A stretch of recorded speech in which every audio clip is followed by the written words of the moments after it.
Hello, my royal lovelies. Welcome back to the channel, and of course, welcome to my home. Today, it is a video from the royal bedchamber. So in this video, we're going to be talking, I was hoping to have been able to have moved on from Harry and Meghan. This channel has been very Harry and Meghan heavy the last couple of weeks, but unfortunately, I'm going to have to carry on because I need to clarify a few things. So this video is going to be clarifying what Harry and Meghan's actual surname is, and if they are correct in putting out there that their surname is Sussex. All will be revealed. Also, we'll be talking about après-ski, Megsy baby gone skiing, woo! And a few other different bits and pieces. Anyway, so let's start with the royal family name.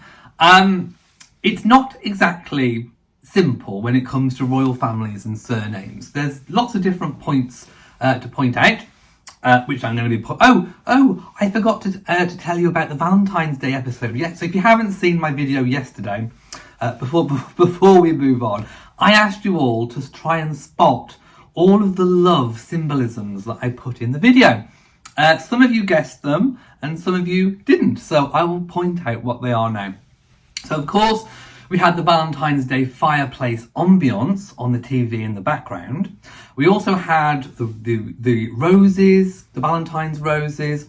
I was wearing red, of course, the colour, my jacket was red, the colour of love. I had a Queen Victoria replica bow brooch. Of course, bows are a symbol of love. I had my pearls on, another symbol of love. And some of you didn't notice, I was wearing the Lover's Knot tiara.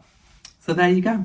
That was lots of different symbolisms in that video. Right, royal family surname is not always simple because you've also got the house name confusing things. So the royal house name is still Windsor. So we're currently in the House of Windsor. That was brought in the reign of George V. And has remained ever since. There was also the time when Queen Elizabeth II and Philip, the Duke of Edinburgh, decided that all of their descendants in general would bear the hyphenated surname of Mountbatten Windsor. And Mountbatten Windsor is now the sort of official family surname when needed to be used. So just so that you know that I'm not telling you a complete load of nonsense, this is actually from the royal family website. So this is the definitive on what the royal family name is. I'm not telling you a load of lies. This is not second-hand information. This is what the surname is. So they start off by saying, people often ask whether members of the royal family have a surname, and if so, what is it? Members of the royal family can be known both by the name of the royal house, i.e. Windsor, and by a surname, which are not always the same, and often they do not use a surname at all. So for example, when William and Catherine were the Duke and Duchess of Cambridge, they didn't need to use a surname. Well, William and Catherine didn't need to use a surname because of Cambridge was kind of like a surname, but wasn't the actual surname. All will become clearer as I read on. So before 1917, members of the royal family had no surname, but only the name of the house or the dynasty to which they belonged. Kings and princes were historically known by the names of the countries over which they and their families ruled. Kings and queens therefore signed themselves by their first names only, a tradition in the UK which has continued to the present day. The names of the dynasties tended to change when the line of succession was taken by a rival faction within the family. For example, Henry IV and the Lancasterians, Edward IV and the Yorkists, Henry VII and the Tudors, or when a succession passed to a different family branch through the females. For example, Henry II and the Angevins, James I and the Stuarts, George I and the Hanoverians. Just as children can take their surnames from their father, so sovereigns normally take the name of their house from their father. For this reason, Queen Victoria's eldest son, Edward VII, belonged to the House of Saxe-Coburg-Gotha, the family name of his father, Prince Albert. Edward VII's son, George V, became the second king of that dynasty when he succeeded to the throne in 1910. And this is where the current change comes in. So in 1917, there was a radical change when George V specifically adopted Windsor, not only as the name of the house or dynasty, but also as the surname of his family.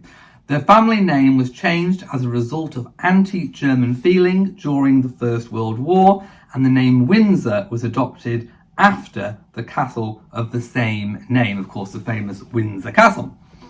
At a meeting of the Privy Council on the 17th of July 1917, George V declared that all descendants in the male line of Queen Victoria who are subjects of these realms other than female descendants who marry or who have married shall bear the name Windsor.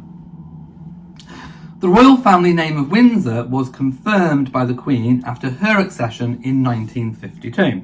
However, in 1960, the Queen and the Duke of Edinburgh decided that they would take their own direct descendants to be distinguished from the rest of the royal family without changing the name of the royal house, so it would stay and remain Windsor. Windsor is the surname used by all male and unmarried female descendants of George V.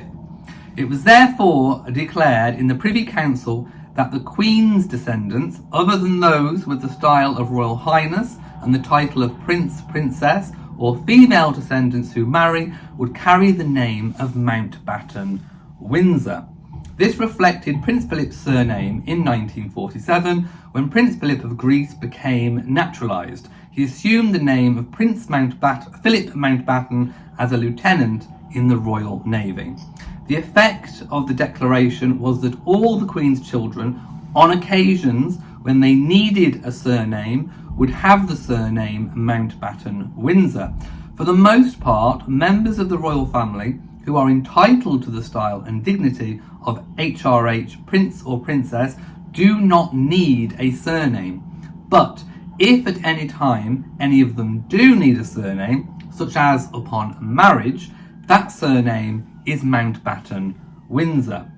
The surname Mountbatten Windsor first appeared on an official document on the 14th of November 1973 in the marriage register at Westminster Abbey for the marriage of Princess Anne and Captain Mark Phillips. A proclamation on the royal family name by the reigning monarch is not statutory, unlike an Act of Parliament. It does not pass into the law of the land. Such a proclamation is not binding on succeeding reigning sovereigns, nor does it set a precedent which must be followed by reigning sovereigns who come after. So in other words, King Charles can change it, King William can change it, whatever they want. So unless the Prince of Wales, of course this is written when Charles was Prince of Wales, chooses to alter the present decisions when he becomes king, i.e. now, he will continue to be of the House of Windsor, and his grandchildren, Prince Archie and Princess Lilibet, will use the surname Mountbatten Windsor. And there we have it from the official royal gods. The official website declares that the grandchildren of the reigning sovereign of King Charles will be known, their surname will be Mountbatten Windsor. So the surname is not Sussex. It's not Sussex. They can use of Sussex. For example, this is where it gets confusing. William and Harry, when they were at school, used Wales as their surname, but it's not actually their surname. It's just the titular designation of where their father held his primary title, the Prince of Wales. But it wasn't actually their surname. You know, Harry Wales in the army, Wales isn't actually his surname. If on any marriage register, he would have had to have signed Mountbatten Windsor, which is the actual surname. So, Lilibet and Archie, their surname is Mountbatten Windsor. There you go. Unless, of course, King Charles changes it or William changes it in the future. That is now irrefutable, I should say. But anyway, that's the truth. Oh, I get so worked up over it all. So Megsy Baby, take that. They're trying to make themselves sound more royal. And to be perfectly honest, it amazes me how little they know of, especially Harry. I mean, come on, he should know that Sussex is not the actual surname. He should know that if on legal documents he has to sign Mountbatten Windsor. He should know all of this. So it's all PR. It's all the Sussex PR. Megsy Baby 2.0 coming at ya. Ooh, I'm gonna shake my pearls. My name's Sussex. No, it's Mountbatten Windsor. So Harry and Meghan are in Canada, of course, promoting the Invictus Games, which is going to be held there. So I'm not going to take anything away from the Invictus Games. You know, all of these sorts of events, I think, are very, very, very important. I just want to say that at least America and, well, the US now has a break for a few days from hosting the Monster of Montecito at Snake Mountain. So at least you've got a few days rest, my loves. So make the most of it while she's gone. Anyway, she was there, and of course, Megsy Baby was there with a film crew. Of course, the film crew was following, wasn't it? Oh yes. Oh yes, you can't go anywhere without a film crew in tow. I wonder who it was filming for this time. Netflix or that Lemonade, whatever it is they signed with. I don't know. I'm going to call it Lemonade. Whatever, Lemonade. I'm going to call it Lemonade. I know it's not Lemonade, but you know what I mean. Anyway, film crew in tow. I mean, I bet the film crew was also in tow for the romantic dinner they shared. Did you see in the red outfit? Harry looked like he was going, I don't know, just going casually shopping somewhere. But she was dressed out in the red with a Valentino red bag. Look at me with my Valentino bag. Ooh. That's how she speaks. Harry, get me my clutch. He's in her clutches. That's exactly what he's in. Anyway, did you see him on the ski thing, doing sledge skiing or whatever it was? And she was taking photos. And apparently, the one man in the crowd said, I don't think I can't take pictures of or film of Harry. And then she grabbed his phone and started filming. Because I'm Megsy Baby 2.0 and I can do whatever I want. Exactly. So basically, this goes to show the level of control that Harry and Meghan want over everyone that's in their orbit. They don't want anyone taking pictures or photos or videos unless it's them. So imagine going somewhere and telling people you can't take pictures, you can't take pictures of me. Oh no, I'm Megsy Baby 2.0 and you can't take pictures of me. Yes, well, it's ridiculous. It's pomposity at its utmost. It really, really is. It's just pompous and gauche, shall we say. So yes, they've told everyone don't take pictures because we're so important. We're megastars. We're megastars. I don't think so. Anyway, so there they were. Now, the camera crew was there, and there's some body language experts. I always think these are quite funny. So apparently Harry looked like a slightly troubled camera performer. The beaming couple walked hand in hand as they arrived at the picturesque ski resort in Whistler in British Columbia for a 2-day trip from California to highlight next year's event. Harry tried out one of the competitors' sit-down skis, and the pair was spotted bonding, talking to athletes competing at the games, and were followed close behind by a camera crew. Well, of course they were. Oh, did you see all the loose threads hanging from her coat? Just saying. Wouldn't have happened on Catherine. So discussing the couple's behaviour, the couple arrived with their body language announcement gestures, signalling energy, positivity, enthusiasm and joy. Their hand clasp registered togetherness, as did Meghan's poses with her hand held up near her face to show her engagement ring was firmly back on her finger. Meghan seemed to take a very active and at times dominant role. Well, there's a surprise. Tell us something we don't know.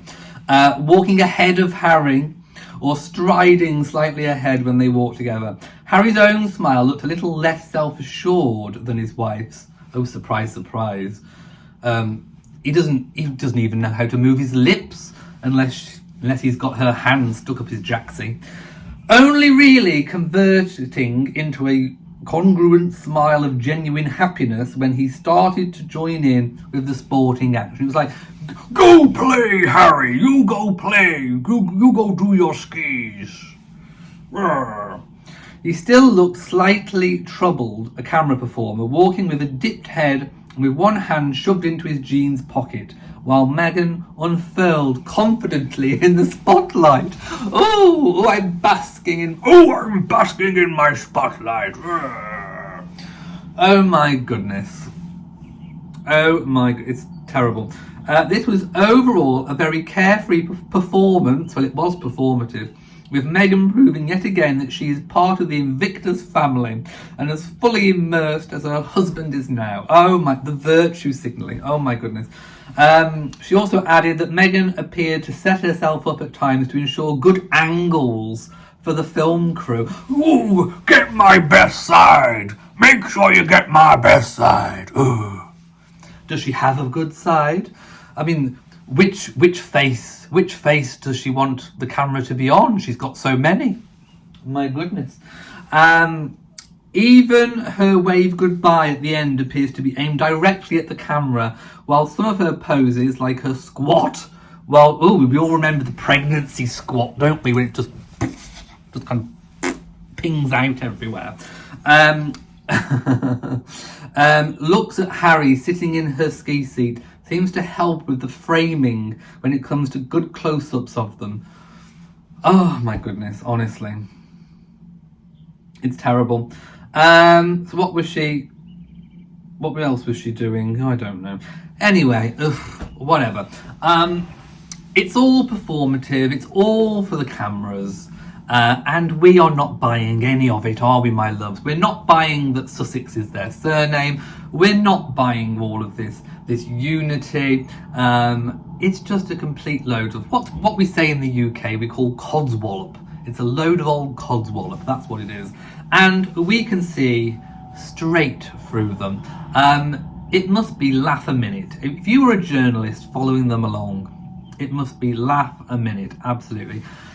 So, anyway, I'm going to leave it here for today. Hopefully, we won't have any more Harry and Meghan shenanigans to be talking about, but it's all just pathetic. And when she gets to work with Lemonade, or whatever it's called, I doubt there'll be much for her to say, other than the woke virtue signalling that she's already kind of put out there with archetypes. So, thank you for watching this video. I do hope that you've now learnt something official. By the way, beware of fake and false news out there regarding titles and that kind of thing, because lots of people get it completely wrong. What I've read to you today is from the official royal family website. So it is true, it is accurate, it is correct, and that is what we should be looking at. So thank you for watching today's video. If you've enjoyed it, please give it a big old thumbs up. Don't forget to share on social media, and of course, do hit that bell so that you know whenever I upload a new video. So from me, mwah to you all, and goodbye. Oh, Harry!